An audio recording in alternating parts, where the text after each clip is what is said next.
Hapsariba warisi ngarang hapkiba waridugi aroiba saruk aduga ngarang hapkiba saruk aduga punsinjaraga hapsabani. Ngarang warisibu tabikrabasingna warisigi minit kuntha manga phawba samjinbiraga warisigi makhadu tabiyu. Thaina leibak amada yu yamna ngawba lukhoi kauba nupa ama leirammi. Mahaksi matam ayambada yu ngawruga talai. Mahakna khwaidagi pamjabasi yu thaklaga magi marup mapang mayamga wathi warem ngangnaba. Aduga yumda hanjilaklagana nupi angangda khanafam tiduna khanaba hauba hariba mayam sini. Maram asidagi makhoigi imungdu nongmata ingna sikna leiba imung ama haibadu oiramde. Aduga masigi sumathakta mahaki nupi tharodu wakhal yamna khanganbi asa sauna tawganbi nupi ama oirammi. Maram aduna mahaksu matam ayambada mathau sugedi haididuna masida mondrang sanaraga talai. Makhoi anigi asigumba mataw asida imungdu kangkhong saiba imung ama haibadu oirammi. Aduga makhoigi masanupa temba amadi tondang makhoi anidusu mama mapa anigi mataw asida yamna sauninglammi. Adubu makhoi anidi makhoibu pokliba mama mapa hek oibasida karisu haiba ngamde. Makhoi animag sauninglabasu sauningna adumak khanglaga leirammi. Nongmagi numita lukhoina ayukna nahuraga mahaki nungtigi kaifadraba mathau ama oiriba yahaurakpaga yu thakpa chatlunabagidamag sen piyu haiduna magi nupibu koithi thiba hauraklammi. Hai tharo kadai chatkhrabanone masigi nupisibo natte aibu yusi thakningbana ngawre haiwani. Ngasi aina saroktanane tharo galoina mag thamchet olangani ko. Hai tharo kadai dele bagene hai. Masigi nupise magi haunabi mondrang sanaraga laikhraba zatla. Asumna haiduna yumgi maning mayada kwachat chatlaga thiba hauraklammi. Matam asida tharodu makhoigi sanbi mayam ama thamliba sangoldugi masi amada phamlaga mondrang sanaraga leirammi. Tharobu uruba maktada lukhoina saungna hairammi. Yangone he masi ainadi somda mabu koithi thiruri aduga mahaknadi kayada nungaina sangolsigi masida phamdanaga leiramlibonone se. Tasengbamakkisu tharodu mondrang sanaraga leiba oirammi. Mahakna mondrang sanaraga asumna matomta khanjarammi. Aigi pusise wareda iwanina toribasina yu ngawba amada hek thunglure. Masigi nupasida leijaramdrabadi aise hauzik yamna nungaina leijaramgadabani. Oh awang leikaigi ta tomaldo haujiktada nungsira ida. Matam amada mahakna aibu nungsi pami haiduna koitan tanakhibado aina sukya hek yakidabani ko. Asumna khanduna tomalna tharobu naha oiringe matamda nungsi pami haidana phongdokhibagi matangdu tharona ningsinglammi. Waridi asini matamdu numidang warimgi matamni tharo mamanabi kharaga loinena leikaigi pukri asawbada ising sokpa laklammi. Aduga tomalsu pukri mapan aduwaida phamlaga tharobu lakpa ngairaga leirammi. Tharodi tomal leirambaduda yamna sauninglammi. Masada yamna hainaramde aduga mahaki mamanabising aduda hairaklammi. Ita hoy masigi tomal haiba ikai khangdaba nupase pukri mapan sida amuk phamlaga leiramle. Masigi nupase thingnani khanbada aidi yumdagi mapan phawba thokningdrabani. Ai isinga amata soklaroida. Ita hoy ai yumda amuk hankrage. Haima ita tharo ngaikhomi nangbo ta tomal leiraga kari tawrabage. Kari tawbagi nahakna ising soktabida hangadawribano. Aikhoisu yawribasidi law aikhoiga punna pukrisida ising sukluraga thunamak hankisi. Mamanabisingna haribawa asida tharosu yare makhoi punna pukri adudagi ising soknabagidamak sangsilaklammi. Aduga yamna thuna ising soktuna hankige tawrammi. Matam asida tomalna tharogi mamangda parap sangsilaktuna hairammi. Tharo nahakpu aina nungsi pami haidana koitan tanarak ibase phanadi koire. Aduna nahaksu wakhal khajiktangdi munna khanthabiba yabani. Tharo pakhum amata pide pisum anidu suktharaga adumak khongthang launa gam thanglaga chatli. Tomalna matung koin inaduna amuk makha tarakki.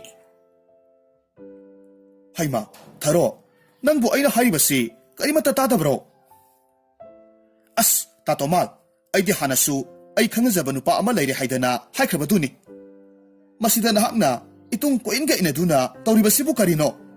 Nati, ay sibu, ibong ipwa kanamata layti haiduna, usitribaro. Nahak hausikmag, mapamse, thadok agayam na tuna, chatrikro. Maduna, nahaki apaba oini.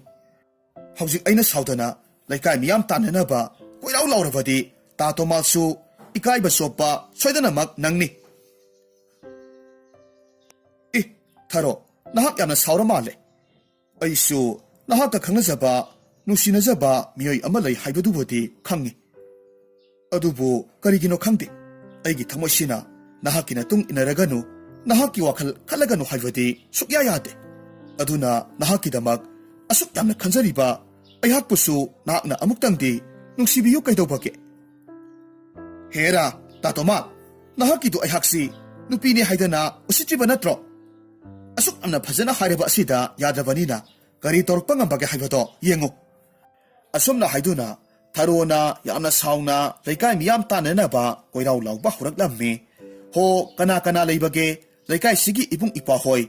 Kana laijudrabi ayhakpu masigi tomal hariba mipata sina dhamka kaya marum tawduna kihanbire. Aibu phatraba nupa asina lambisu thatlaga thamle. Aduna ibung ipa mayamna ayhaki mateng amukta pangbiru law. Tharona asumna hanjin laurak pasida ataba naha pakhang kaya marum changsin naraklammi. Tharogi mamanabising adunati Tharoda adumna laudana ba yamna kanna hairammi. Adubu makhoigi wadudi Tharona takhidre. Masidagi Tharohigi laikagi naha pakhang kharana Tomalbu tap-tapa makai putharammi. Hariba tanja asimaktada monrang manglibi Tharogi manangganda magi nupana lisay maruna dup laungna chantharaklammi. Mataw aduda Tharodi monrang amada tauraga layrubane masadu khangprek khangna pring laungna songkhalaklammi. Aduga laurakki. Ho ima, ay siredana. Karamba angawano, migi manangga sidabu, adu nakalibadubo. Hai, kanagi angawba, karigi angawba. Nasaydagi ay nagkway basi, nahakti nanadu tadaba makay, monrang tauraga layribanine. Ayok angan basida, aybu tibiribadi karigino. Ha, yu thaknabagi, selpiyo hainaba, tiruriba oiriniye. Hai, natadi. Kadai, sen khara pirau. Aise, yahurak pagi yu thakling bana ngawra basakni. Ho, kadai dagi sel no. Ngasi ayuki sanbi singse sanggom ga mata sumdri. Aduna sel su amata laite. Horen sanggom yoluraga nahaki sendo lauro. Maduna trabadi hojiki oinadi aingoda sel amata laite. Ihe, ontok na nungwari dorida Tharo nahakse. Hojiki sanggom yoludrabasu ngarang numidang wairam sanggom yolubagi seldudi. Ho, leitre. Ngarang gi sanggom yolubagi seldudi. Sese, pukse, hangdana baseng wandana ngarang porok libado ubita baro. Ude. Ay kalimata uhogde. Nahaki seng sakwan bagi waga to. Ay ngoda palakano. Kadai, seldo karatuna piro. Hayma, nupa nang bu sel amatalay ke haywani. Oh, pare. Nang napiyu yadrabanina. Ay di solaga oirabasu taklurani. Aduga nahak na kanggadaba amana. Ay na yu solo bagi seldo. Nangodani ko tarukadori base. Asum na harim laga lukoy tuna sauna satki. Mahaki mataw aduda Tharodi matamoy do prok sakpa makay sauning lammi. Angang ni hayduna puro basu yaba natte. Makong makutu laymay da pring song laga hayrami. Aise, masibu kanay dagi tingnarubo no kangdre. Ho, Tatoma, nangonda layjaram na badi. Aise, koktagi na kong pawba sanana yomduna langtik lang na layjaram gadabani. Hariba tanja asimaktada tondangdu mamagi manakta sangsilaglammi yam na ngak na hayrakki. Ima, karino imong sida tauribasibo? Noong heknan badagi na numit taba pawba katnabaga law na baga. Nate, ima hoybu pana ahalso oirabani. Laikay mamang sida ikay baga amata pawidrabaro. Hai, taning di, tumilayo. Napaasina, noongan baga yu takadabagi sel piu piu haidana koitan tanaribase nahakpu udabro mahaki asigumba matausidabu khadadaba launadaba yaribro hai kanadi se sanbising se sangom amukta sumlaro la numise ayo khrabani ima sangom yonba chatpa thenglani aduga ngaikho nangi tasaudi tumba hawatkribara ima tasaudi ngasaina hawatlaga megi yana khalu khada kari huranba yaba leibage haidana thiba satkrabani ha ai diba imungsida legadaba se tunbu talabani ipa phange yu ngauba ama oina phangjare imane na tawribasina mondang sanabi ama oina phangjare aduga tachoksina huranba makko nate sidabu yum sidabu kamdauna chanti phangdoribano ho yare makha taranu sangomse amukta sumlaro la matamse ayokre sanbi mayamse ithantana sangom sumlaga leirabadi migi sangom pibaga amata nanglaro hoi nasa laksare adugane imasu ngasaidagi mondang sanaraga leibagi mahut sanbi singse sangom sumlamnabadi ngasaina loirani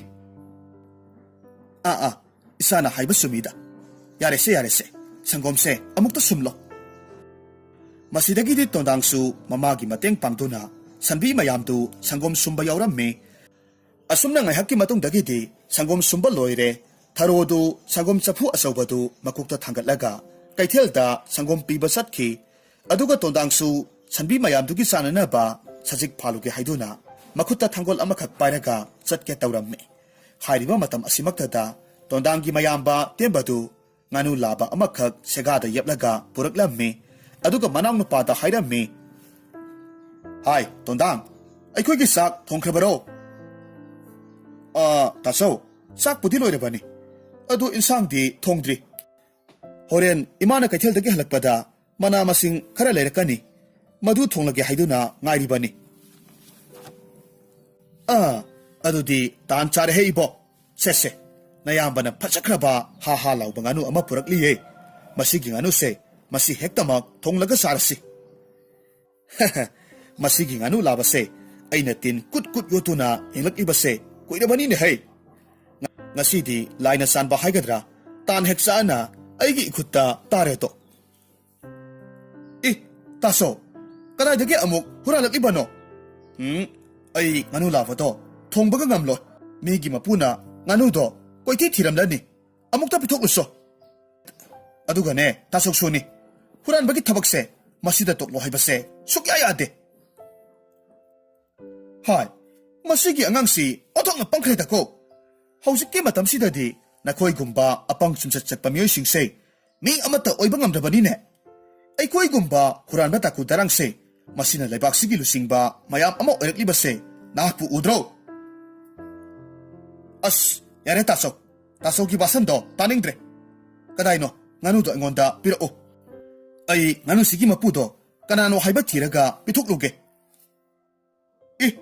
kari haiba tonda aina asukwana pharaklaga nangna amuk pithokadoriba hai yare nahakina thokchat kadabado karino chacharuro nahakna thongbidabasu nganu se isana thonglaga hauna sahorage asumna haiduna tembadu nganu labadu pusillaga imungda sangki adubu tondangdi mayambada asumna lauramme ho taso migi nganu do khamnaraklabadi laikai mamangsida aikhoibu sopa nangnida amukta pithokokse haibane hai angang nahakina thaudo chatawbado domina satlo aingonda wayamna ngahalakanu ko tondangsu upai leitre masinda murum solaga sajik phanba satki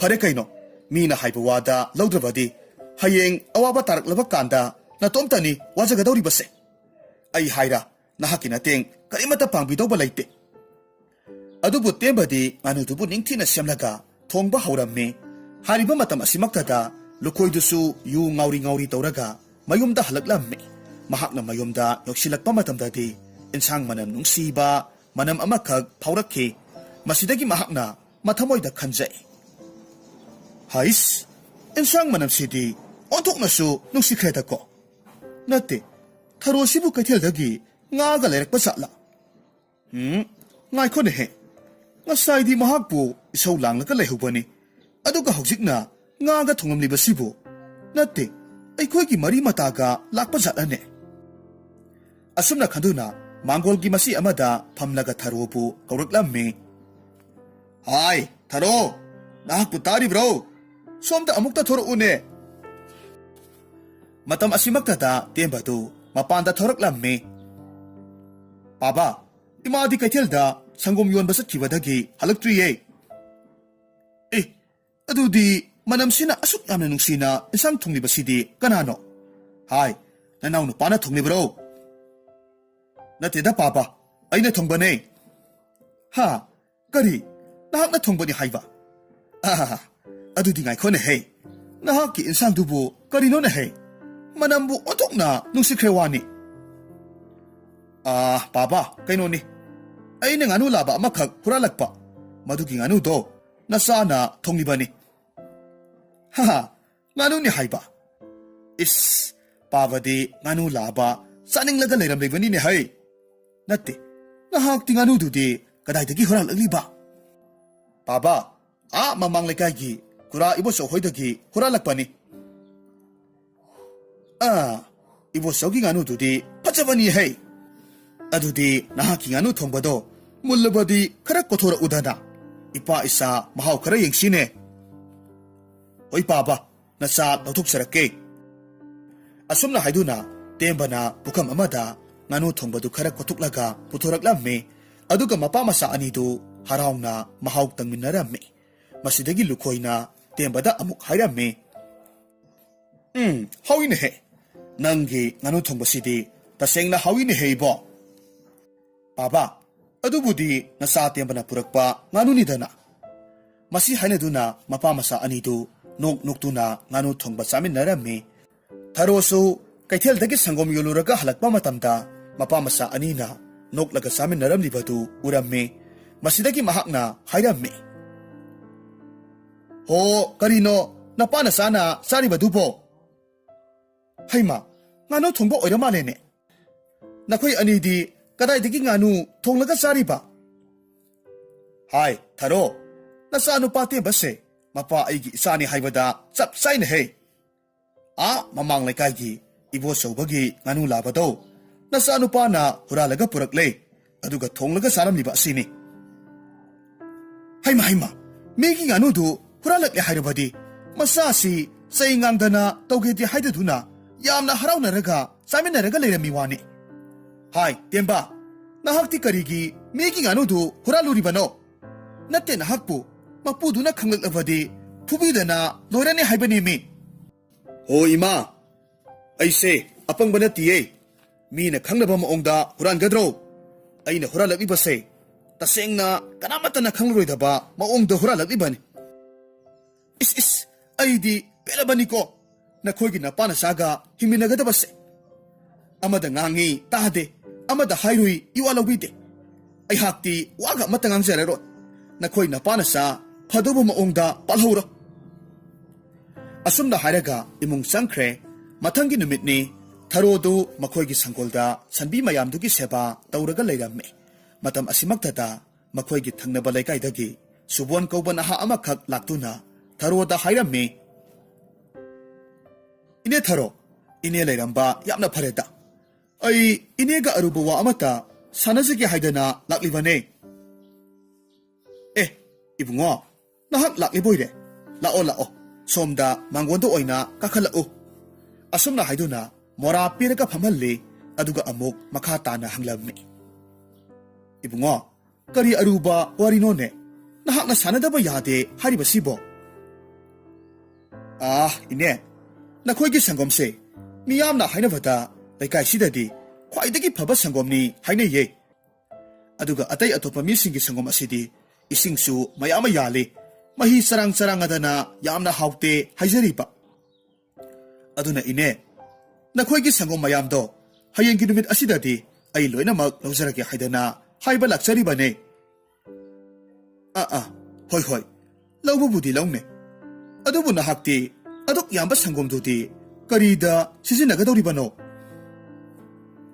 ꯏꯅꯦ ꯑꯩꯒꯤ ꯏꯆꯦ ꯑꯇꯣꯟꯕꯤꯗꯣ ꯍꯟꯗꯛ ꯅꯧꯅ ꯃꯆꯥ ꯑꯃ ꯐꯪꯖꯩꯌꯦ ꯑꯗꯨꯒꯤ ꯏꯄꯥꯟ ꯊꯥꯕꯒꯤ ꯁꯪꯒꯣꯝ ꯈꯦꯔ ꯍꯧꯅꯅꯕ ꯁꯪꯒꯣꯝꯗꯣ ꯑꯩꯅ ꯄꯥꯡꯒꯦ ꯍꯥꯏꯗꯅ ꯍꯥꯏꯈ꯭ꯔꯦ ꯑꯗꯨꯅꯅꯦ ꯏꯅꯦꯒꯤ ꯁꯪꯒꯣꯝꯗꯣ ꯑꯩꯅ ꯂꯧꯖꯔꯒꯦ ꯍꯥꯏꯖꯔꯤꯕꯁꯦ ꯑꯣ ꯐꯔꯦ ꯐꯔꯦ ꯃꯗꯨꯒꯤ ꯑꯣꯏꯔꯕꯗꯤ ꯑꯩꯅ ꯁꯣꯏꯗꯅꯕ ꯁꯤꯜꯂꯛꯂꯒꯦ ꯏꯅꯦ ꯑꯗꯨꯗꯤ ꯍꯌꯦꯡꯁꯦ ꯏꯅꯦꯅ ꯁꯪꯒꯣꯝꯗꯣ ꯁꯨꯝꯕ ꯂꯣꯏꯔꯒ ꯑꯩꯈꯣꯏ ꯐꯥꯎꯕꯗꯪ ꯑꯃꯨꯛꯇ ꯊꯤꯟꯕꯤꯔꯛꯎ ꯑꯩꯗꯤ ꯏꯄꯥꯟ ꯊꯥꯕꯒꯤ ꯄꯣꯠꯆꯩ ꯄꯨꯊꯣꯛ ꯄꯨꯁꯤꯟ ꯇꯧꯕꯒꯤ ꯃꯔꯥꯡ ꯂꯥꯡꯕ ꯃꯔꯛ ꯑꯗꯨꯗ ꯁꯪꯒꯣꯝꯗꯣ ꯑꯃꯨꯛ ꯂꯧꯕ ꯂꯥꯛꯄꯗ ꯐꯔꯛ ꯈꯔ ꯇꯥꯒꯗꯕ ꯃꯥꯜꯂꯦ ꯍꯣꯏ ꯏꯕꯨꯡꯉꯣ ꯃꯗꯨꯒꯤꯗꯤ ꯀꯔꯤꯁꯨ ꯈꯜꯂꯨꯒꯅꯨ ꯏꯅꯦꯅ ꯁꯪꯒꯣꯝꯗꯣ ꯉꯟꯇꯥ ꯁꯨꯝꯗꯣꯛꯂꯒ ꯍꯦꯛꯇꯃꯛ ꯊꯤꯜꯂꯛꯂꯒꯦ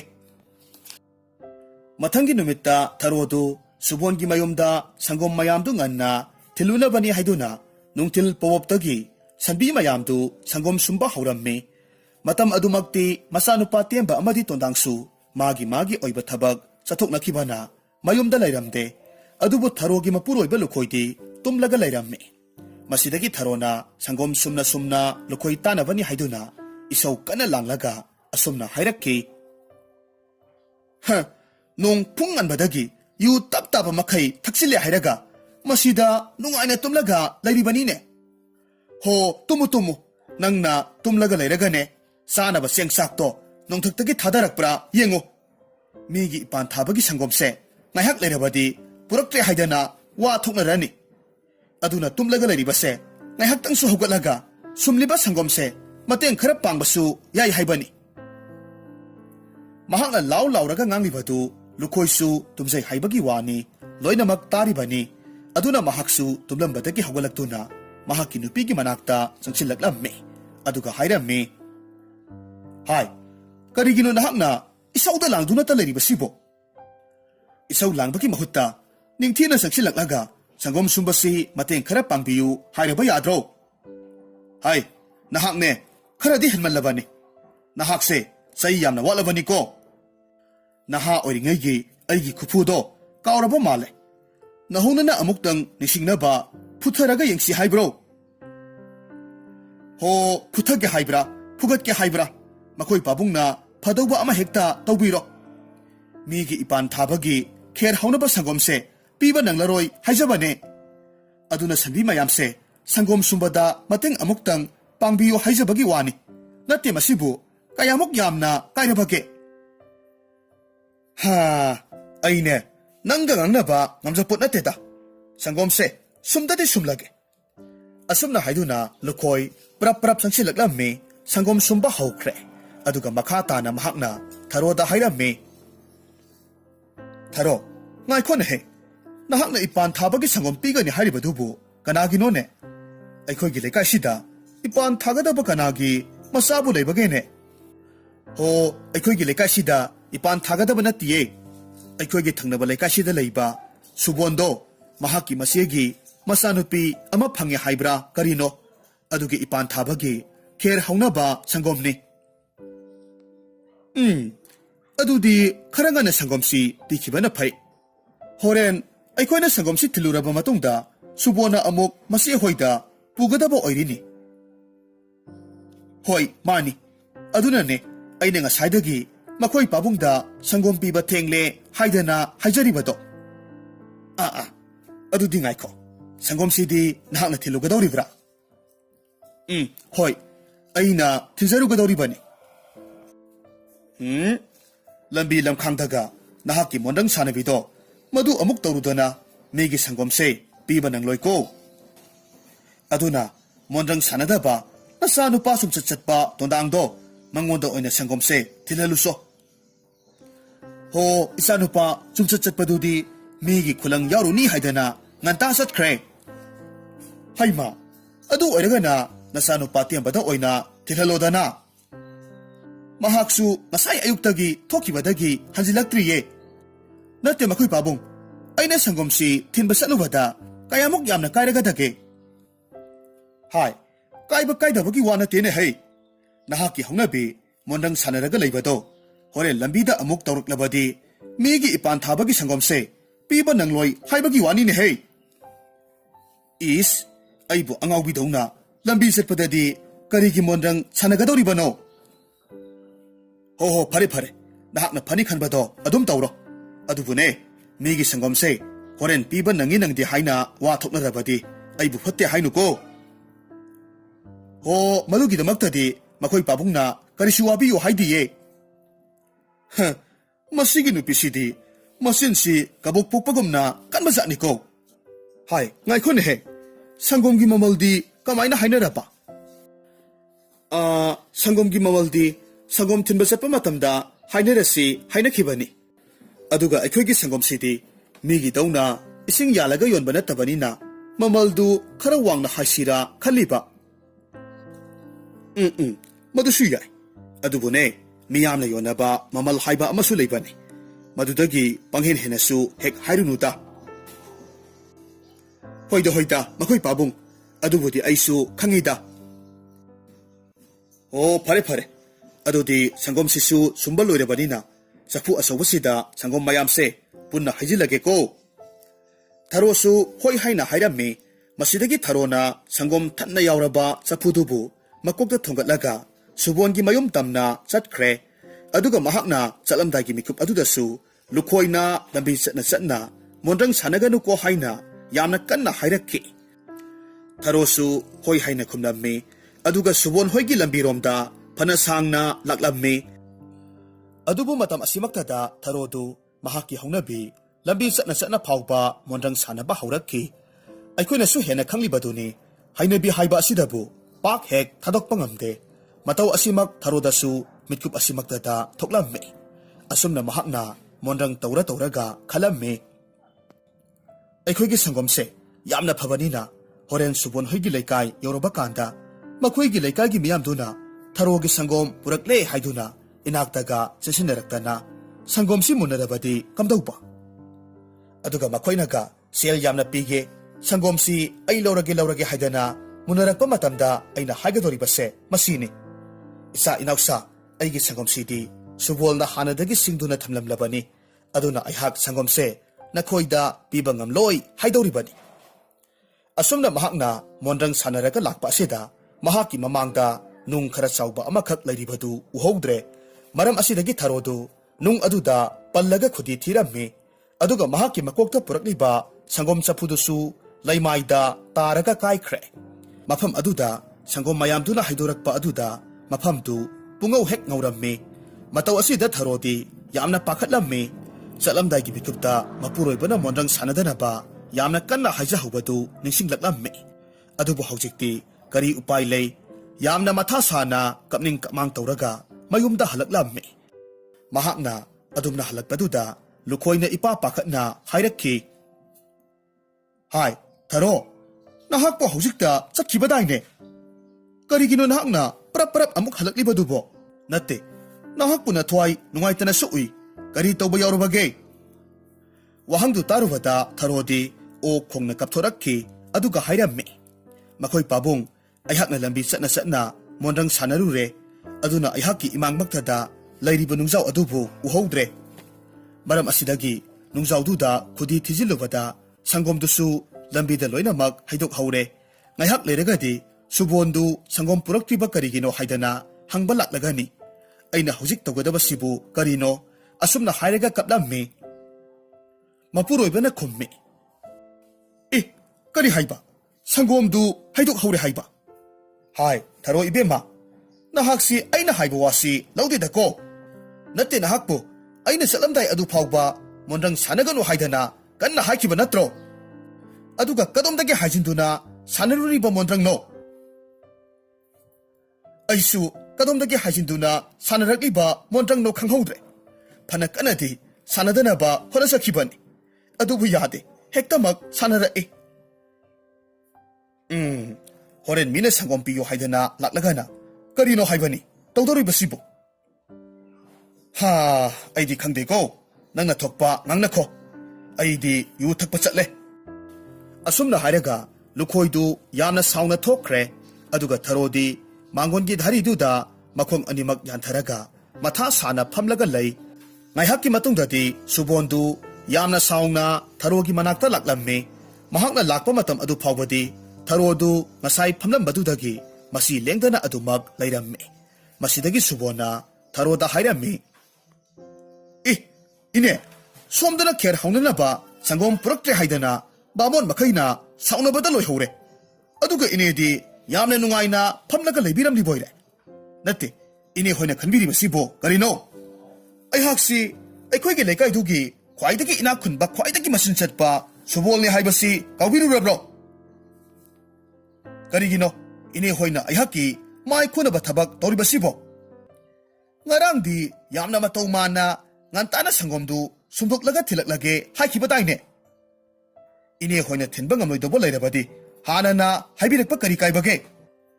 Adumna hana haibilaklabadi aisu laikai angang amani neklaga sangomdu lauba lakhanbasu yabani. Ha, ine hoisidi thajaba thamluba yabami oiramdre. Phare phare adubu haujikti ai isamak laklabanina sangomdo puraga satkhage. Kadaino sangomdo mapal asomda puthok piraklo. Matam asida tharodu ikai nungsi yanana tapna khumlakhi. Ibungo subon nakhoigi ipan thabagi sangomdo nangnabani haiduna ngantana sangom sumlaga nakhoida thinba laklammi. Adubu aina lambi satpada nungjaw amada khudi thibadagi sangom mayamdo loinamak haidokre. Adunani aina hujik kari toksigi haiduna khanpham khangdana yamna matha sana leiramli base. Kari walote ine numidangi matam sudatana ine di aduk chawba nungjawduda kamdawna khudi thigadoribano. Ahal aduk oiraga oidaba wa ngangbiganuta. Nakhoina sangomdo atopa myoisingda yonthokiba oiriniye. Aduga aihakpuna miya mamangsida changhat hatnaba honariba oirini. Nate ine hoina aihakpu adumna changhat hatnaba honariba sibo karigino. Aina nakhoida kari asoiba tawkhrabage aduk yamna mi masak khangdaba. Nakhoidi napulsido sumaina minai oiraga wana adumak hingba tabani. Hera subon aingondaga su singnaba sari. Aibu sopa ikaiba nanghanbagi nakhoi sumadugi sabsaba dadido phangbo oyu. Asomna hairamlaga subon yamna sauna satki. Tharosu maral leiba oibana wahi amata haiba ngamdana tuminna adumak leihaurammi. Asomna numituma haukre mathangi numitta hanagi matogumna tharodu makhoigi sandi mayamdugi seba tauraga lei. Tanja asimaktada masanupa tiambadu yamna pakhatna sensilaklammi. Mahaki mataududa tharona hairammi. Hai ibungo kari tawba yaurabagene hey. Nahakna aduk pakhatna selak ibadubo. Ima aina nga hanong makhura ibo sobagi nganu huralubado mahakna khangkhraba male. Yamna sauna masinda kari no sei-seiduna aikhoi thongalomda changlak haure. Ima ai maningi wapal lomda phawraga senkrage. Imana ne kari no thokba ngananaba khumbi hauro. Asumna hairamlaga tembadu thunamak senkre masanupana hairamli bawadu tarubada tharodi lawai luton samdu sap yunglamme aduga kari tawgadake haibasu khanglamde. Mahakna asumna ingaw ngawraga leiringai ibo sobadu tharogi manakta prap changsilaklamme aduga hairamme. O itaima tharo wari amata sanasi sangoldudagi mapanda amukta thokpirao. Hoi ibungo itaima thorokke. Kari tauba yaurabage nahakna aduk sauna laklibadubo.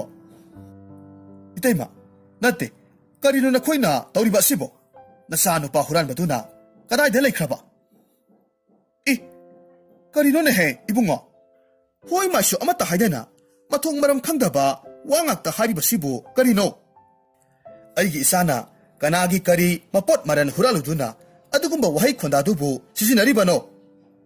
Hai ibosogba tawnu yumpham yaudaba wa kaya marum hairaga maral leijidaba isado maral pige khak khanganu. Haima itaima aina hariba wase yumpham yaudaba nattene. Nasanu patiambana aigi phachakraba nganu laba ha laubado huran khibani haibagi pause mayek sengna khanglaga laklibani. Kanadi itaima wase sangthanadana kanade.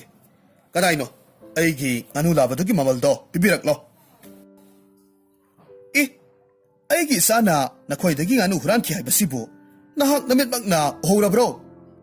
Namit na nakhongna uhubasu nataba wafam amabu hekta hajilaga taraina thajagadaba tharo natte.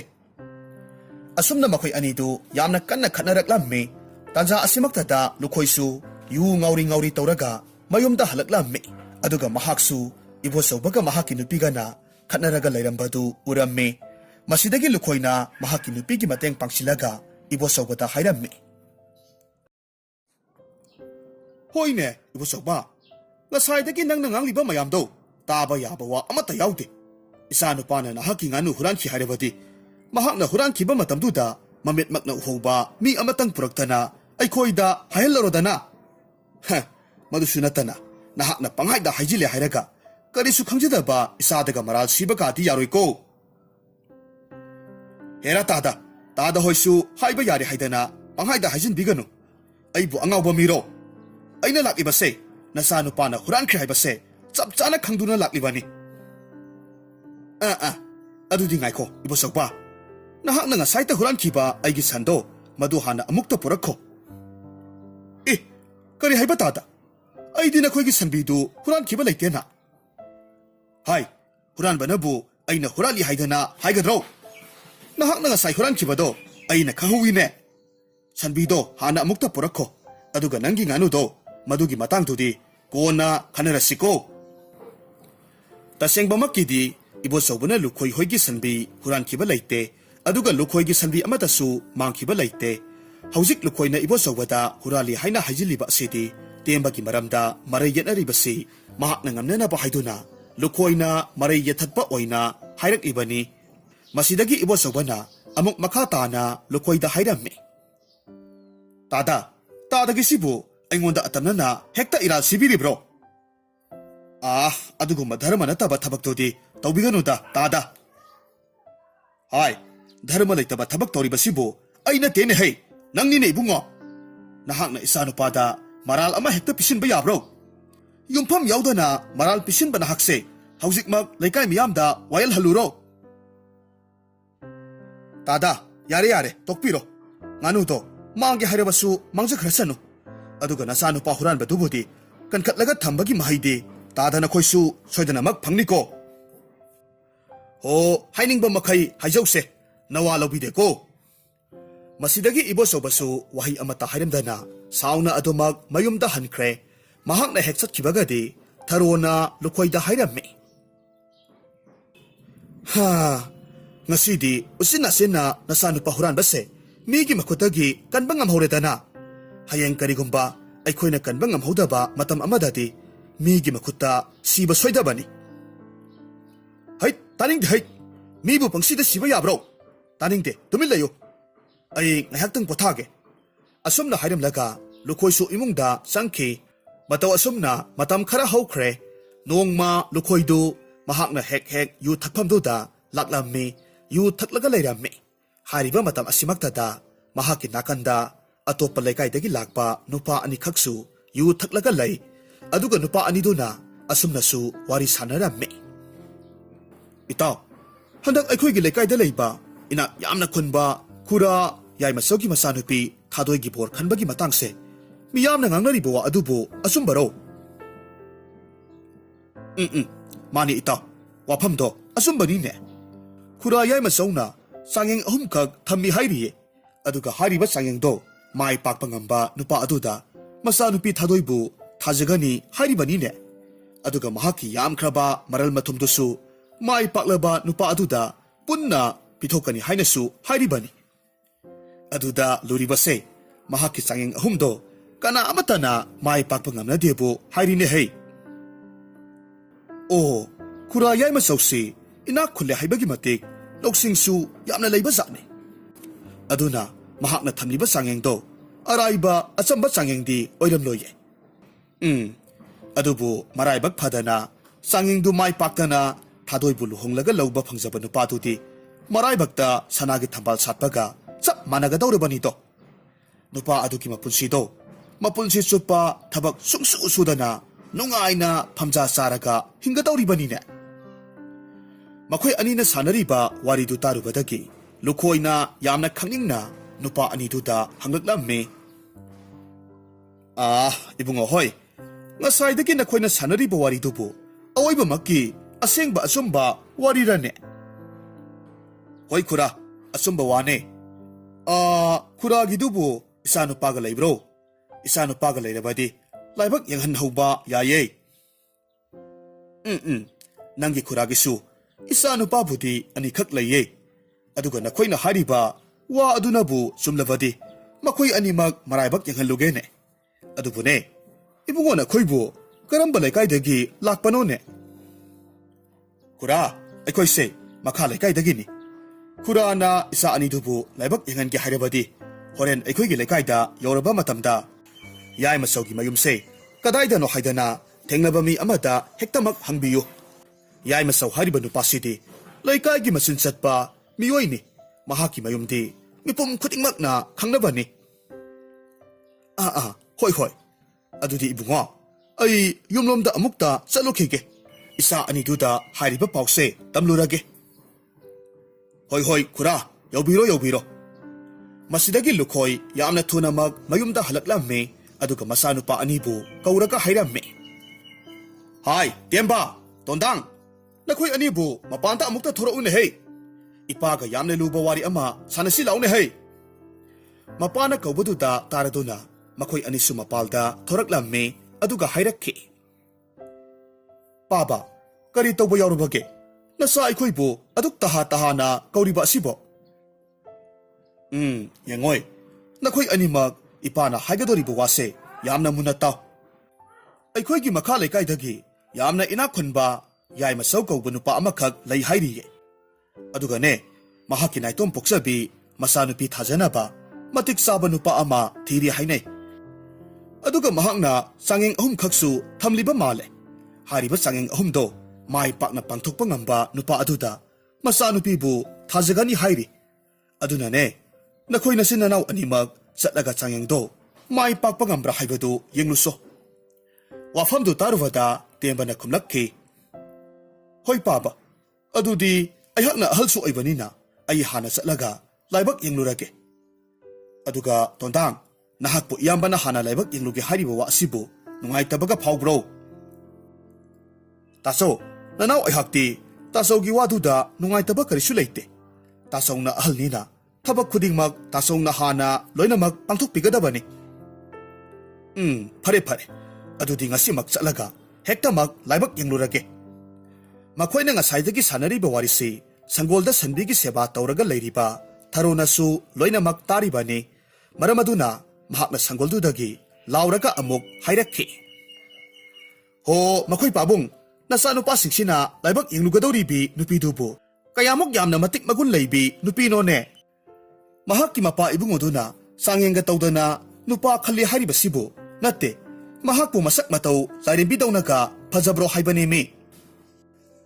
Ihe tharo nahaksi onthokna nungaikhidedako nupi masadu masak matau phajabata na tene he. Karigumba nasa nupa singasina sangeng du mai paklaklabadi nupi dugi awonpot oina mapa ibungogi leijaba maral mathum mayamdo loina magpigani haidibani ne. Wafamdu taruvada tharo harauna sangoldagi chenthoraqlamme aduga hairakhi. Adudi makhoi pabung karigumba nasa anisina mai paklabadi aikhoidi laikai sigi ningthauga chap managadoribani ne. Hoine managadoribani ne. Adudi ibungo nakhoi ani ne mai paktaba yadabani. Hoi ima mai pakpa ngamnanaba honajarakke. Adudi nasa tiamba hana laibak yenglurage. Asumna hairimlaga temba yai masaugi mayum tana chatkre. Mahakna asum lakpa matamda kaksing mahum yamna laiba mafam ama thengnarammi. Kaksing singaduna mahakna laklibadu ubaduda makhoigi makol mayamdu thugaiba laklibani haina khalammi. Maram asidagi tembagi makhong makhutta kakatlaga sikpa huraklammi. Mataw asida tembadi nabana khangba ngamdabadagi yamna saungna chairammi. Masigi kaksing singse kayada kanna chikhrabano ne. Phai aingoda sinaraklabadi kari phol phangani haibado khanghanba tare. Asi haiduna kakseng mayamdu makhong khongpakna suru neithatlamme. Aduga lairamliba kakseng mahum mayamdasu loinamak thugairamme. Aduga tembado haujikti mafamdudagi amuk lakle. Khara chatlaba matungda pukhri macha amada phachakhraba nganu amom anikhakna iroiraga sanaramba thangnaramme. Madu ubada tembadi huranbagi wakhal chenba oibana nganu anidu huraning ba phauram me masidagi mahakna mirak narak yenglaga nganu anidu pukrida songtharaga pharam me aduga nganu anidu hatoklam me masidagi mahakna hatlaba nganu anidu uzaw amagi mathakta thangatlaga thamlam me makha tana amuk chatpa haurakhi khara amuk chatlaba matungda yamna chawkhraba uzaw pambi amagi mathakta chawkhraba khoi mahum ama thuraga leiramba thengnaram me madu urubadagi tembadi maram irei leitana mara leijadaba khoi mahumdu thugai ki haibagi wakhal phauraklam me maram aduna mahakna manak adwaida taramba nung khara khulaga khoi mahumdubu thom thomduna machet machet kintha halam me mataudu ubaduda tembana yamna kanna noklaga matom ta haijaram me masidi panadum yamna nungairiye aisi khutti haiphet chumbazani ko awangba mathaksida thuriba khoi mahum si phawba nungna thombada kintha hanba ngameba ai koina thintharaga leibasi sumde makha tana amuk chatpa haurage asumna hairaga amuk chatpa hauramme ngaihakki matungdadi maning leikaida thunglaramme tembadi mafamduda hana amuktasu laktribo oibana yaima sogi mayumdasu kadaida leibake haibadu khanglamde maram asidagi mahakna lambi lamphangda thengnaba miyoisingda hangduna asum lakpa matamda kaina thangdadi yaima sogi mayumda thunglamme hariba matam adumakti yaima saudu sumangda phak ama tharaga hidakphu amabu thaklaga maikhu wa kamthoklaga leiramme masidagi tembana yaima sauda tapna hanglamme ho kura karigumba mata hangjage yumsibu thadoigi mapa ibungo yaima saugi yumga oibirabro mani ibungo yaima sau hariba nupado ai hakne ibungo nahakna lakibasibu isa thadoibu phangjanaba changing ahumdu laibak yenge haidana lakpa mankreda hoi khura nasa aihak changing singdu laibak amukta yengsake haidana lakcharibani phare adudi matam mangalagumsi changengdu haunaba tawsiko masidagi yaima sauna imungda leiribi mahaki nupibu kauraga hairamme hai taribrana hai ꯑꯩꯈꯣꯏꯒꯤ ꯆꯥꯛꯁꯪꯗ ꯂꯩꯔꯤꯕ ꯍꯪꯒꯥꯝ ꯃꯔꯨ ꯊꯟꯅ ꯌꯥꯎꯕ ꯁꯪꯕꯥꯏꯗꯣ ꯃꯄꯥꯟꯗ ꯑꯃꯨꯛꯇ ꯊꯥꯡꯗꯣꯔꯛꯑꯣꯍꯦ ꯃꯍꯥꯛꯅ ꯍꯥꯏꯔꯤꯕꯗꯨ ꯇꯥꯔꯗꯨꯅ ꯅꯨꯄꯤꯗꯨꯁꯨ ꯁꯪꯕꯥꯏꯗꯨ ꯊꯥꯡꯗꯣꯔꯛꯂꯝꯃꯤ ꯁꯨꯃꯥꯡꯗ ꯊꯝꯂꯝꯃꯤ ꯑꯗꯨꯒ ꯍꯥꯏꯔꯝꯃꯤ ꯃꯈꯣꯏ ꯄꯥꯕꯨꯡ ꯍꯪꯒꯥꯝ ꯃꯔꯨ ꯍꯥꯏꯕꯗꯣ ꯃꯁꯤꯗ ꯂꯩꯔꯦ ꯑꯗꯨ ꯃꯥꯡꯗ ꯂꯩꯔꯤꯕ ꯏꯕꯨꯡꯉꯣꯁꯤꯔꯥ ꯆꯥꯡꯌꯦꯡꯒꯗꯧꯔꯤꯕꯁꯤꯕꯨ ꯃꯥꯅꯤ ꯅꯨꯄꯥ ꯃꯆꯥ ꯑꯁꯤꯅꯤ ꯑꯁꯤ ꯍꯥꯏꯔꯒ yaima sauna hangam maru sangbaidu sumang aduda haidoklammi aduga tembada amuk osilaka hairammi ibungo yengu aina hojik haidokliba hangam maru singse nahakna pung amagi manungda loinamak khungat amgadabani aduga ne karigumba chithana tha huduna hangam maru amaniga lemhorabadi aidi yaroidabani ko wafamdu taruvada tembana thawa isa sadana khumlaklammi hera khura hangam maru kharasi khunbagi wabu aruba wa oina nganglibasibu karigino asiguma thabaksidi aina mitna kupada pangthok piramge adubune khura aingonda urong sumsitkumba tasinba yaba posak amatangdi pinabiyu asi hairaga tembadu phamlaga laikhre aduga yaima sausu imungdagi urong sumsit amakak putoraklaga piramlaga sangkhre tembadi hojik phawba adomak phamlaga lai masinda tapna sonjarammi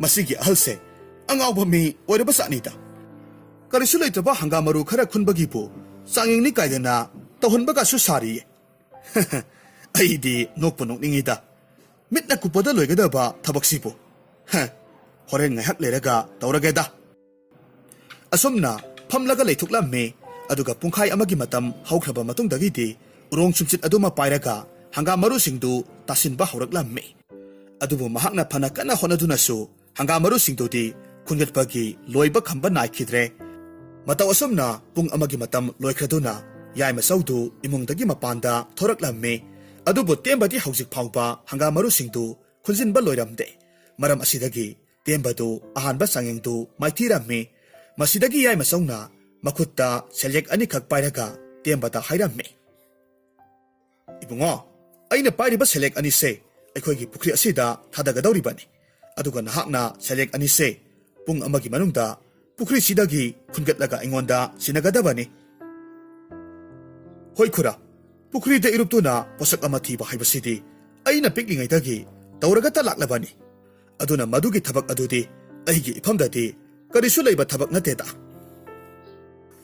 ꯍꯣꯏꯅꯦ ꯍꯣꯏꯅꯦ ꯏꯕꯨꯡꯉꯣ ꯅꯍꯥꯛꯅ ꯍꯪꯒꯥꯝ ꯃꯔꯨꯁꯤꯡ ꯈꯨꯟꯕꯒꯤ ꯊꯕꯛ ꯑꯗꯨꯕꯨꯁꯨ ꯀꯔꯤꯁꯨ ꯂꯩꯇꯕ ꯊꯕꯛꯅꯤ ꯍꯥꯏꯔꯒ ꯃꯥꯏꯊꯤꯔꯕ ꯅꯠꯇ꯭ꯔꯣ ꯍꯟꯗꯛꯁꯨ ꯀꯔꯤꯁꯨ ꯂꯩꯇꯕ ꯊꯕꯛꯅꯤ ꯍꯥꯏꯔꯒ ꯑꯃꯨꯛ ꯃꯥꯏꯊꯤꯒꯗꯧꯔꯤꯕ ꯑꯣꯏꯔꯤꯅꯤꯅꯦ ꯍꯦꯔꯥ ꯈꯨꯔꯥ ꯑꯗꯨꯝꯅꯗꯤ ꯍꯥꯏꯕꯤꯒꯅꯨꯇ ꯍꯪꯒꯥꯝ ꯃꯔꯨ ꯈꯨꯟꯕꯒꯤ ꯊꯕꯛꯇꯨꯗꯤ ꯑꯩꯗꯤ ꯅꯨꯄꯤ ꯑꯉꯥꯡꯒꯤ ꯑꯣꯏꯕ ꯊꯕꯛꯅꯤ ꯍꯥꯏꯗꯅ ꯈꯨꯠ ꯊꯥꯔꯨꯗꯕꯅꯤ ꯑꯗꯨꯕꯨ ꯍꯟꯗꯛꯀꯤ ꯊꯕꯛ ꯑꯁꯤꯃꯗꯤ ꯑꯩꯅ ꯁꯣꯏꯗꯅꯃꯛ ꯃꯥꯏ ꯄꯥꯛꯀꯅꯤꯗ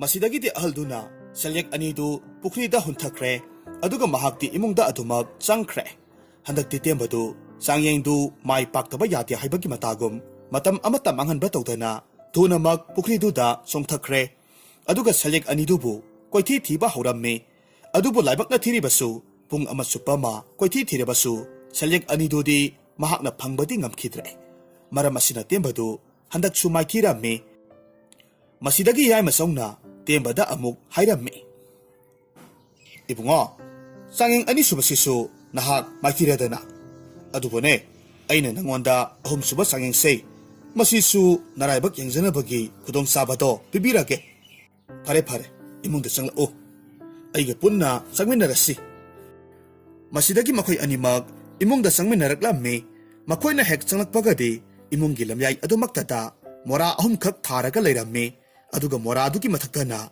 ꯅꯨꯄꯤ ꯑꯍꯨꯝꯈꯛ ꯃꯃꯥꯏ ꯃꯄꯥ ꯑꯗꯨꯗ ꯌꯥꯝꯅ ꯆꯥꯎꯕ ꯐꯤ ꯑꯃꯅ ꯈꯟꯊꯔꯒ ꯊꯝꯂꯝꯃꯤ ꯑꯗꯨꯒ ꯌꯥꯏꯃꯆꯧꯅ ꯇꯦꯝꯕꯗ ꯍꯥꯏꯔꯝꯃꯤ ꯏꯕꯨꯡꯉꯣ ꯌꯦꯡꯉꯨ ꯃꯥꯡꯗ ꯂꯩꯔꯤꯕ ꯅꯨꯄꯤ ꯑꯍꯨꯝꯁꯦ ꯃꯁꯤꯒꯤ ꯃꯔꯛꯇ ꯑꯃꯗꯤ ꯑꯩꯒꯤ ꯏꯆꯥ ꯊꯥꯗꯣꯏꯅꯤ ꯑꯗꯨꯒ ꯂꯦꯝꯍꯧꯔꯤꯕ ꯑꯇꯣꯞꯄ ꯑꯅꯤꯗꯨꯅ ꯃꯍꯥꯛꯀ ꯆꯞ ꯃꯥꯟꯅꯅ ꯁꯥꯕ ꯑꯁꯥꯕ ꯃꯤꯇꯝ ꯉꯥꯛꯇꯅꯤꯗꯣ ꯑꯗꯨꯕꯨꯅꯦ ꯅꯍꯥꯛꯅ ꯃꯈꯣꯏ ꯑꯍꯨꯝꯁꯤꯒꯤ ꯃꯔꯛꯇꯒꯤ ꯑꯁꯦꯡꯕ ꯏꯆꯥꯅꯨꯄꯤ ꯊꯥꯗꯣꯏꯗꯣ ꯀꯔꯝꯕꯅꯣ ꯍꯥꯏꯕꯗꯨ ꯈꯟꯗꯣꯔꯛꯀꯗꯕꯅꯤ ꯀꯔꯤꯒꯨꯝꯕ ꯅꯍꯥꯛꯅ ꯑꯁꯦꯡꯕ ꯏꯆꯥ ꯊꯥꯗꯣꯏꯁꯦ ꯈꯜꯂꯛꯂꯕꯗꯤ ꯑꯩꯅ ꯅꯪꯉꯣꯟꯗ ꯏꯆꯥ ꯊꯥꯗꯣꯏꯕꯨ ꯁꯣꯏꯗꯅꯃꯛ ꯊꯥꯖꯒꯦ ꯇꯦꯝꯕꯁꯨ ꯍꯣꯏ ꯍꯥꯏꯗꯨꯅ ꯂꯩꯔꯤꯕ ꯅꯨꯄꯤ ꯑꯍꯨꯝꯗꯨꯗ ꯃꯨꯟꯅ ꯌꯦꯡꯂꯒ ꯂꯩ ꯉꯥꯏꯍꯥꯛ ꯈꯟꯕ ꯌꯥꯕ ꯈꯜꯂꯕ ꯃꯇꯨꯡꯗ ꯇꯦꯝꯕꯅ ꯌꯥꯏꯃꯆꯧꯗ ꯑꯁꯨꯝꯅ ꯍꯥꯏꯔꯝꯃꯤ ꯈꯨꯔꯥ ꯏꯕꯨꯡꯉꯣ ꯌꯦꯠ ꯊꯪꯕꯔꯣꯝꯗ ꯐꯝꯂꯤꯕꯤ ꯅꯨꯄꯤꯁꯦ ꯑꯁꯦꯡꯕ ꯊꯥꯗꯣꯏꯗꯨꯅꯤ ꯃꯍꯥꯛꯅ ꯑꯁꯨꯝꯅ ꯍꯦꯛ ꯍꯥꯏꯕꯒꯗꯤ ꯅꯨꯄꯤ ꯑꯍꯨꯝꯗꯨꯗ ꯈꯨꯝꯖꯤꯜꯂꯝꯕ ꯐꯤ ꯑꯗꯨꯁꯨ ꯂꯣꯏꯅꯃꯛ ꯍꯥꯏꯗꯣꯛꯈ꯭ꯔꯦ ꯑꯗꯨꯕꯨ ꯇꯦꯝꯕꯅ ꯈꯜꯂꯤꯕ ꯌꯦꯠꯂꯣꯝꯗ ꯂꯩꯔꯤꯕꯗꯨꯗꯤ ꯊꯥꯗꯣꯏꯒꯤ ꯃꯤꯇꯝ ꯑꯣꯏꯔꯒ ꯂꯩꯔꯝꯂꯦ ꯑꯗꯨꯒ ꯑꯁꯦꯡꯕ ꯊꯥꯗꯣꯏꯗꯤ ꯃꯌꯥꯏꯗ ꯐꯝꯂꯒ ꯂꯩꯔꯝꯂꯦ ꯃꯇꯧ ꯑꯁꯨꯝꯅ ꯇꯦꯝꯕꯗꯨ ꯆꯥꯡꯌꯦꯡ ꯑꯍꯨꯝꯃꯛ ꯃꯥꯏꯊꯤꯔꯝꯃꯤ ꯃꯌꯨꯝꯗ ꯃꯊ꯭ꯋꯥꯏ ꯅꯨꯡꯉꯥꯏꯇꯅ ꯍꯜꯂꯛꯂꯝꯃꯤ ꯃꯍꯥꯛꯀꯤ ꯃꯇꯧꯗꯨ ꯎꯕꯗꯨꯗ ꯃꯄꯥꯕꯨꯡ ꯂꯨꯈꯣꯏꯅ ꯄꯥꯈꯠꯅ ꯍꯪꯂꯝꯃꯤ ꯍꯥꯏ ꯏꯄꯥꯒꯤ ꯏꯕꯨꯡꯉꯣ ꯀꯔꯤꯒꯤꯅꯣ ꯅꯍꯥꯛꯅ ꯑꯗꯨꯛ ꯋꯥꯈꯜ ꯅꯨꯡꯉꯥꯏꯇꯅ ꯍꯜꯂꯛꯂꯤꯕꯗꯨꯕꯣ ꯅꯠꯇꯦ ꯅꯍꯥꯛꯄꯨ ꯆꯥꯡꯌꯦꯡ ꯑꯍꯨꯝꯗꯣ ꯃꯥꯏ ꯄꯥꯛꯄ ꯉꯝꯗ꯭ꯔꯕꯔꯣ ꯄꯥꯕꯥ ꯅꯁꯥꯅ ꯐꯅ ꯀꯟꯅꯗꯤ ꯍꯣꯠꯅꯖꯈꯤꯕꯅꯤ ꯑꯗꯨꯕꯨ ꯆꯥꯡꯌꯦꯡ ꯑꯍꯨꯝꯗꯣ ꯅꯁꯥꯅ ꯑꯃꯠꯇꯁꯨ ꯃꯥꯏ ꯄꯥꯛꯄ ꯉꯝꯈꯤꯗ꯭ꯔꯦ ꯏꯆꯥꯁꯤꯗꯤ ꯀꯔꯤ ꯊꯣꯏꯅ ꯈꯜꯂꯨꯒꯅꯨ ꯅꯍꯥꯛꯀꯤ ꯅꯔꯥꯏꯕꯛꯇ ꯇꯝꯂꯝꯗꯕꯅꯅꯤ ꯈꯟꯗꯣꯛꯀꯗꯕꯅꯤ ꯑꯗꯨꯗꯤ ꯏꯄꯥꯒꯤ ꯇꯣꯟꯗꯥꯡ ꯍꯟꯗꯛꯅ ꯅꯍꯥꯛꯀꯤ ꯄꯥꯂꯤ ꯑꯃꯨꯛ ꯇꯥꯔꯦꯗꯣ ꯏꯄꯥꯅ ꯍꯥꯏꯒꯗꯕ ꯍꯥꯏꯕꯕꯨ ꯅꯌꯥꯝꯕꯅ ꯅꯌꯥꯝꯕ ꯑꯣꯏꯈ꯭ꯔꯕꯁꯨ ꯅꯍꯥꯛꯇꯤ ꯃꯥꯏ ꯄꯥꯛꯇꯕ ꯌꯥꯗꯦꯀꯣ ꯁꯅꯥꯒꯤ ꯊꯝꯕꯥꯜꯗꯣ ꯏꯆꯥꯒꯤ ꯂꯥꯏꯕꯛ ꯃꯌꯥꯏꯗ ꯁꯥꯠꯍꯟꯗꯨꯅ ꯄꯨꯔꯛꯀꯗꯕꯅꯤ ꯋꯥꯍꯩꯗꯨ ꯇꯥꯔꯨꯕꯗ ꯇꯣꯟꯗꯥꯡꯅ ꯅꯣꯛꯐꯦꯠ ꯇꯧꯔꯒ ꯈꯨꯝꯃꯤ ꯍꯣꯏ ꯄꯥꯕ ꯅꯆꯥꯅ ꯁꯅꯥꯒꯤ ꯊꯝꯕꯥꯜꯗꯣ ꯁꯣꯏꯗꯅꯃꯛ ꯄꯨꯖꯔꯛꯀꯦ ꯑꯗꯨꯒ ꯑꯩꯈꯣꯏꯒꯤ ꯏꯪꯈꯣꯜ ꯑꯁꯤꯗ ꯐꯨꯒꯥꯏꯅ ꯁꯥꯠꯍꯟꯖꯒꯦ ꯑꯗꯨꯅꯤꯗꯅ ꯏꯆꯥꯁꯤꯗꯤ ꯐꯔꯦ ꯐꯔꯦ ꯆꯠꯂꯨꯔꯣ ꯃꯥꯏ ꯄꯥꯛꯂꯒ ꯍꯜꯂꯛꯎꯀꯣ ꯇꯣꯟꯗꯥꯡꯁꯨ ꯍꯣꯏ ꯍꯥꯏꯔꯝꯂꯒ ꯃꯍꯥꯛꯁꯨ ꯌꯥꯏꯃꯆꯧꯒꯤ ꯃꯌꯨꯝ ꯇꯝꯅ ꯂꯥꯛꯂꯝꯃꯤ ꯃꯍꯥꯛꯁꯨ ꯑꯁꯨꯝ ꯂꯥꯛꯄꯅ ꯉꯁꯥꯏ ꯃꯌꯥꯝꯕꯅ ꯊꯦꯡꯅꯈꯤꯕ ꯑꯗꯨꯒꯨꯝꯅ ꯀꯛꯆꯤꯡ ꯃꯍꯨꯝ ꯀꯌꯥꯃꯔꯨꯝ ꯂꯩꯕ ꯃꯐꯝꯗꯨꯗ ꯊꯨꯡꯂꯝꯃꯤ ꯃꯇꯝ ꯑꯁꯤꯗꯁꯨ ꯀꯛꯆꯤꯡ ꯃꯌꯥꯝ ꯑꯗꯨꯅ ꯇꯣꯟꯗꯥꯡꯕꯨ ꯃꯈꯣꯏꯒꯤ ꯃꯀꯣꯜꯗꯨ ꯊꯨꯒꯥꯏꯕ ꯂꯥꯛꯂꯤꯕꯅꯤ ꯍꯥꯏꯅ ꯈꯜꯂꯝꯃꯤ ꯃꯔꯝ ꯑꯗꯨꯅ ꯃꯍꯥꯛꯀꯤ ꯃꯈꯣꯡ ꯃꯈꯨꯠꯇ ꯀꯥꯈꯠꯂꯛꯇꯨꯅ ꯄꯪꯆꯤꯛꯇ ꯆꯤꯛꯄ ꯍꯧꯔꯛꯂꯝꯃꯤ ꯑꯗꯨꯕꯨ ꯇꯣꯟꯗꯥꯡꯗꯤ ꯀꯛꯆꯤꯡꯁꯤꯡ ꯑꯗꯨꯕꯨ ꯍꯥꯠꯄꯤꯕꯒꯤ ꯃꯍꯨꯠꯇ ꯑꯁꯨꯝꯅ ꯍꯥꯏꯔꯛꯈꯤ ꯍꯦ ꯅꯨꯡꯁꯤꯔꯕ ꯑꯄꯤꯛꯄ ꯀꯛꯆꯤꯡꯁꯥ ꯑꯩꯍꯥꯛ ꯅꯈꯣꯏꯒꯤ ꯅꯀꯣꯜꯁꯤꯕꯨ ꯊꯨꯒꯥꯏꯕ ꯂꯥꯛꯄ ꯅꯠꯇꯦ ꯑꯩꯗꯤ ꯄꯥꯟꯗꯝ ꯑꯃꯒꯤ ꯃꯈꯥꯗ ꯀꯔꯤꯒꯨꯝꯕ ꯑꯃꯕꯨ ꯐꯪꯅꯕ ꯍꯥꯏꯗꯨꯅ ꯂꯥꯛꯆꯔꯤꯕꯅꯤ꯫ ꯑꯗꯨꯅ ꯅꯈꯣꯏꯅ ꯄꯥꯈꯠꯇꯨꯅ ꯑꯩꯕꯨ ꯆꯤꯛꯂꯤꯕꯁꯦ ꯑꯃꯨꯛꯇ ꯊꯥꯗꯣꯛꯎ꯫ ꯑꯩꯅ ꯅꯈꯣꯏꯗ ꯀꯔꯤꯁꯨ ꯑꯁꯣꯏ ꯑꯉꯥꯝ ꯑꯃꯠꯇ ꯊꯣꯛꯍꯜꯂꯣꯏ꯫ ꯇꯣꯟꯗꯥꯡꯒꯤ ꯋꯥꯍꯩꯗꯨ ꯇꯥꯔꯨꯕꯗ ꯃꯉꯣꯟꯗ ꯆꯤꯛꯂꯝꯕ ꯀꯛꯆꯤꯡ ꯃꯌꯥꯝꯗꯨ ꯇꯨꯃꯤꯟ ꯇꯨꯃꯤꯟ ꯃꯀꯣꯜꯗ ꯆꯪꯅꯔꯒ ꯂꯩꯈ꯭ꯔꯦ꯫ ꯃꯁꯤꯗꯒꯤ ꯇꯣꯟꯗꯥꯡꯁꯨ ꯃꯈꯥ ꯇꯥꯅ ꯑꯃꯨꯛ ꯆꯠꯄ ꯍꯧꯔꯛꯂꯝꯃꯤ꯫ ꯑꯗꯨꯒ ꯈꯔ ꯆꯠꯂꯕ ꯃꯇꯨꯡꯗ ꯄꯨꯈ꯭ꯔꯤ ꯃꯆꯥ ꯑꯃꯗ ꯉꯥꯅꯨ ꯑꯅꯤꯅ ꯏꯔꯣꯏꯔꯒ ꯁꯥꯟꯅꯔꯝꯕꯗꯨ ꯃꯍꯥꯛꯅꯁꯨ ꯑꯃꯨꯛ ꯊꯦꯡꯅꯔꯝꯃꯤ꯫ ꯑꯗꯨꯕꯨ ꯃꯍꯥꯛꯇꯤ ꯃꯌꯥꯝꯕꯒꯨꯝꯅ ꯐꯠꯇꯕ ꯋꯥꯈꯜ ꯆꯦꯟꯕ ꯃꯤꯑꯣꯏ ꯅꯠꯇꯕꯅ ꯉꯥꯅꯨ ꯑꯅꯤꯗꯨꯕꯨ ꯀꯔꯤꯁꯨ ꯑꯁꯣꯏ ꯑꯉꯥꯝ ꯊꯣꯛꯍꯜꯂꯝꯗꯅ ꯑꯗꯨꯃꯛ ꯊꯝꯕꯤꯔꯝꯃꯤ꯫ ꯑꯗꯨꯒ ꯃꯍꯥꯛꯀꯤ ꯈꯣꯡꯆꯠꯇꯨ ꯃꯈꯥ ꯇꯥꯅ ꯑꯗꯨꯃꯛ ꯆꯠꯂꯝꯃꯤ꯫ ꯈꯔ ꯑꯃꯨꯛ ꯆꯠꯂꯕ ꯃꯇꯨꯡꯗ ꯈꯣꯏ ꯃꯍꯨꯝ ꯁꯥꯔꯒ ꯂꯩꯕ ꯎꯖꯥꯎꯗꯨꯒꯤ ꯃꯅꯥꯛꯇ ꯑꯃꯨꯛ ꯊꯨꯡꯂꯝꯃꯤ꯫ ꯍꯥꯏꯔꯤꯕ ꯃꯇꯝ ꯑꯁꯤꯗꯁꯨ ꯃꯍꯥꯛꯇꯤ ꯈꯣꯏ ꯃꯌꯥꯝ ꯑꯗꯨꯗ ꯀꯔꯤꯁꯨ ꯑꯀꯥꯏꯕ ꯑꯃꯠꯇ ꯄꯤꯔꯝꯗꯅ ꯑꯗꯨꯃꯛ ꯂꯥꯛꯂꯝꯃꯤ꯫ ꯑꯁꯨꯝꯅ ꯍꯧꯖꯤꯛꯇꯤ ꯃꯍꯥꯛꯁꯨ ꯌꯥꯏꯃꯆꯧꯒꯤ ꯃꯌꯨꯝꯗ ꯊꯨꯡꯂꯝꯃꯤ꯫ ꯑꯗꯨꯒ ꯌꯥꯏꯃꯆꯧꯗ ꯍꯥꯏꯖꯔꯗꯨꯅ ꯆꯥꯡꯌꯦꯡ ꯑꯍꯨꯝꯗꯨꯕꯨ ꯂꯥꯏꯕꯛ ꯌꯦꯡꯖꯒꯦ ꯍꯥꯏꯅꯁꯨ ꯍꯥꯏꯖꯔꯝꯃꯤ꯫ ꯌꯥꯏꯃꯆꯧꯅꯁꯨ ꯇꯣꯟꯗꯥꯡꯒꯤ ꯋꯥ ꯑꯗꯨꯕꯨ ꯌꯥꯕꯤꯔꯝꯃꯤ꯫ ꯃꯃꯥꯡꯗ ꯃꯌꯥꯝꯕ ꯇꯦꯝꯕꯗ ꯇꯧꯈꯤꯕꯒꯨꯝꯅ ꯍꯪꯒꯥꯝ ꯃꯔꯨ ꯁꯪꯕꯥꯏ ꯑꯃꯕꯨ ꯍꯩꯗꯣꯛꯂꯝꯃꯤ꯫ ꯄꯨꯡ ꯑꯃꯒꯤ ꯃꯅꯨꯡꯗ ꯂꯣꯏꯅꯃꯛ ꯈꯨꯟꯖꯤꯜꯂꯨ ꯍꯥꯏꯔꯝꯃꯤ꯫ ꯋꯥꯐꯝꯁꯤ ꯇꯥꯕꯗ ꯇꯣꯟꯗꯥꯡꯗꯤ ꯌꯥꯝꯅ ꯃꯊꯥ ꯁꯥꯔꯝꯃꯤ꯫ ꯑꯗꯨꯛ ꯌꯥꯝꯅ ꯌꯥꯝꯈ꯭ꯔꯕ ꯃꯁꯤꯡ ꯊꯤꯉꯝꯗ꯭ꯔꯕ ꯍꯪꯒꯥꯝ ꯃꯔꯨ ꯃꯌꯥꯝꯗꯨꯕꯨ ꯃꯍꯥꯛꯅ ꯃꯇꯧ ꯀꯔꯝꯅ ꯃꯔꯨ ꯑꯃ ꯐꯥꯎꯕ ꯆꯤꯊꯕ ꯇꯧꯗꯅ ꯈꯨꯟꯕ ꯉꯝꯒꯗꯧꯔꯤꯕꯅꯣ ꯍꯥꯏꯗꯨꯅ ꯃꯊꯥ ꯁꯥꯔꯝꯃꯤ꯫ ꯇꯟꯖꯥ ꯑꯁꯤꯃꯛꯇꯗ ꯀꯗꯣꯝꯗꯒꯤꯅꯣ ꯈꯪꯍꯧꯗꯦ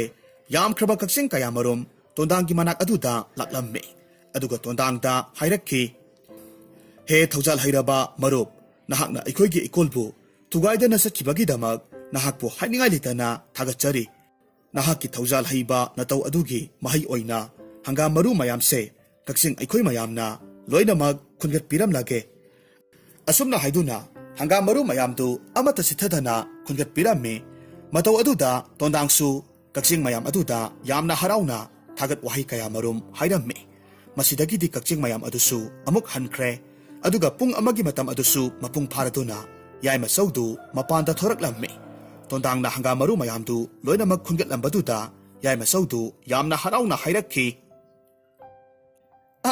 ꯏꯕꯨꯡꯉꯣ, ꯅꯍꯥꯛꯇꯤ ꯍꯪꯒꯥꯝ ꯃꯔꯨꯁꯤꯡꯁꯤ ꯂꯣꯏꯅꯃꯛ ꯈꯨꯟꯒꯠꯄ ꯉꯝꯂꯦꯗꯅ꯫ ꯐꯔꯦ ꯐꯔꯦ, ꯑꯗꯨꯗꯤ ꯍꯧꯖꯤꯛ ꯑꯅꯤꯁꯨꯕ ꯆꯥꯡꯌꯦꯡꯗꯣ ꯑꯃꯨꯛ ꯇꯧꯔꯁꯤꯀꯣ꯫ ꯇꯣꯟꯗꯥꯡꯁꯨ ꯍꯣꯏ ꯍꯥꯏꯅ ꯍꯥꯏꯔꯝꯃꯤ꯫ ꯃꯁꯤꯗꯒꯤꯗꯤ ꯌꯥꯏꯃꯆꯧꯅ ꯁꯦꯜꯌꯦꯛ ꯑꯅꯤꯈꯛ ꯄꯨꯊꯣꯔꯛꯇꯨꯅ ꯃꯈꯣꯏꯒꯤ ꯃꯅꯥꯛꯇ ꯂꯩꯔꯤꯕ ꯄꯨꯈ꯭ꯔꯤ ꯑꯃꯗ ꯂꯪꯊꯔꯝꯃꯤ꯫ ꯑꯗꯨꯒ ꯄꯨꯡ ꯑꯃꯒꯤ ꯃꯅꯨꯡꯗ ꯁꯦꯜꯌꯦꯛ ꯑꯅꯤꯗꯨ ꯈꯨꯜꯂꯛꯅꯕ ꯍꯥꯏꯅ ꯍꯥꯏꯔꯝꯃꯤ꯫ ꯑꯗꯨꯒ ꯃꯍꯥꯛ ꯏꯃꯨꯡ ꯆꯪꯈ꯭ꯔꯦ꯫ ꯍꯟꯗꯛꯁꯨ ꯇꯣꯟꯗꯥꯡ ꯄꯨꯈ꯭ꯔꯤꯗꯨꯗ ꯀꯨꯝꯊꯔꯒ ꯁꯦꯜꯌꯦꯛ ꯑꯅꯤꯗꯨ ꯊꯤꯕ ꯍꯧꯔꯛꯂꯝꯃꯤ꯫ ꯊꯤꯕ ꯌꯥꯕ ꯊꯤꯔꯕꯁꯨ ꯁꯦꯜꯌꯦꯛ ꯑꯅꯤꯗꯨꯗꯤ ꯐꯪꯕ ꯀꯧꯕ ꯂꯩꯇ꯭ꯔꯦ꯫ ꯃꯇꯧ ꯑꯁꯤꯗ ꯇꯣꯟꯗꯥꯡ ꯑꯅꯤꯁꯨꯕ ꯆꯥꯡꯌꯦꯡꯁꯤ ꯃꯥꯏꯊꯤꯕ ꯇꯥꯔꯦ ꯈꯜꯂꯨꯕꯗ ꯋꯥꯈꯜ ꯌꯥꯝꯅ ꯅꯨꯡꯉꯥꯏꯔꯝꯗꯦ꯫ ꯇꯟꯖꯥ ꯑꯁꯤꯃꯛꯇꯗ ꯉꯥꯅꯨ ꯑꯅꯤꯈꯛ ꯂꯥꯛꯇꯨꯅ ꯇꯣꯟꯗꯥꯡꯗ ꯑꯁꯨꯝꯅ ꯍꯥꯏꯔꯝꯃꯤ, ꯃꯔꯨꯞ, ꯑꯩꯈꯣꯏ ꯑꯅꯤꯁꯦ ꯅꯍꯥꯛꯅ ꯂꯥꯛꯄꯒꯤ ꯂꯝꯕꯤꯗ ꯊꯦꯡꯅꯔꯛꯈꯤꯕ ꯉꯥꯅꯨ ꯑꯅꯤꯗꯨꯅꯤ꯫ ꯅꯍꯥꯛꯅ ꯉꯥꯅꯨ ꯑꯩꯈꯣꯏꯕꯨ ꯀꯔꯤꯁꯨ ꯇꯧꯕꯤꯔꯝꯗꯅ ꯇꯦꯛꯇ ꯀꯥꯏꯗꯅ ꯊꯝꯕꯤꯔꯝꯕꯒꯤꯗꯃꯛ ꯅꯍꯥꯛꯄꯨ ꯍꯥꯏꯅꯤꯡꯉꯥꯏ ꯂꯩꯇꯅ ꯊꯥꯒꯠꯆꯔꯤ꯫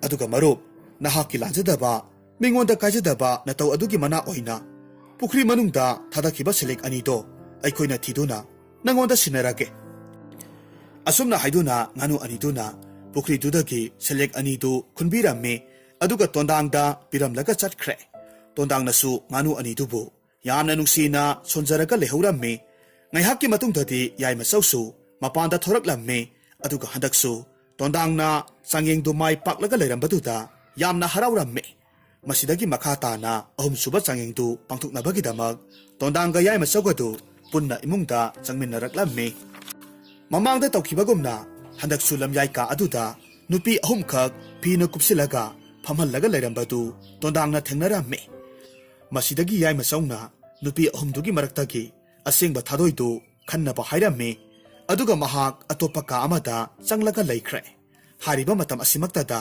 ꯃꯄꯥꯟꯂꯣꯝꯗꯒꯤ ꯌꯥꯝꯈ꯭ꯔꯕ ꯈꯣꯏ ꯀꯌꯥꯃꯔꯨꯝ ꯄꯥꯏꯁꯤꯜꯂꯛꯂꯝꯃꯤ꯫ ꯑꯗꯨꯒ ꯐꯝꯂꯤꯕ ꯅꯨꯄꯤ ꯑꯍꯨꯝꯗꯨꯒꯤ ꯑꯀꯣꯏꯕꯗ ꯄꯥꯏꯔꯒ ꯂꯩꯔꯝꯃꯤ꯫ ꯇꯧꯔꯤꯕ ꯃꯇꯧ ꯑꯗꯨꯗ ꯇꯣꯟꯗꯥꯡꯁꯨ ꯌꯥꯝꯅ ꯉꯛꯂꯝꯃꯤ꯫ ꯑꯗꯨꯒ ꯈꯪꯍꯧꯗꯅ ꯈꯣꯏ ꯃꯌꯥꯝ ꯑꯗꯨꯅ ꯃꯌꯥꯏ ꯊꯪꯕꯗ ꯐꯝꯂꯤꯕꯤ ꯅꯨꯄꯤꯗꯨꯒꯤ ꯀꯣꯛꯊꯛꯇ ꯏꯀꯣꯏ ꯀꯣꯏꯁꯤꯜꯂꯒ ꯄꯥꯏꯔꯒ ꯉꯥꯏꯍꯥꯛ ꯂꯩꯔꯝꯂꯕ ꯃꯇꯨꯡ ꯑꯃꯨꯛ ꯃꯄꯥꯟꯂꯣꯝꯗ ꯄꯥꯏꯊꯣꯛꯈ꯭ꯔꯦ꯫ ꯈꯣꯏꯁꯤꯡꯗꯨꯒꯤ ꯃꯑꯣꯡ ꯃꯇꯧ ꯑꯗꯨꯗ ꯍꯧꯖꯤꯛꯇꯤ ꯇꯣꯟꯗꯥꯡꯅ ꯈꯪꯂꯦ ꯃꯌꯥꯏꯗ ꯊꯝꯂꯤꯕꯤ ꯅꯨꯄꯤ ꯑꯁꯤ ꯑꯁꯦꯡꯕ ꯊꯥꯗꯣꯏꯅꯤ ꯍꯥꯏꯕꯁꯤ ꯈꯪꯕ ꯉꯝꯂꯝꯃꯤ꯫ Ngaihaki matungdadi Yaimachausu kaduda amuk changsilaklammi.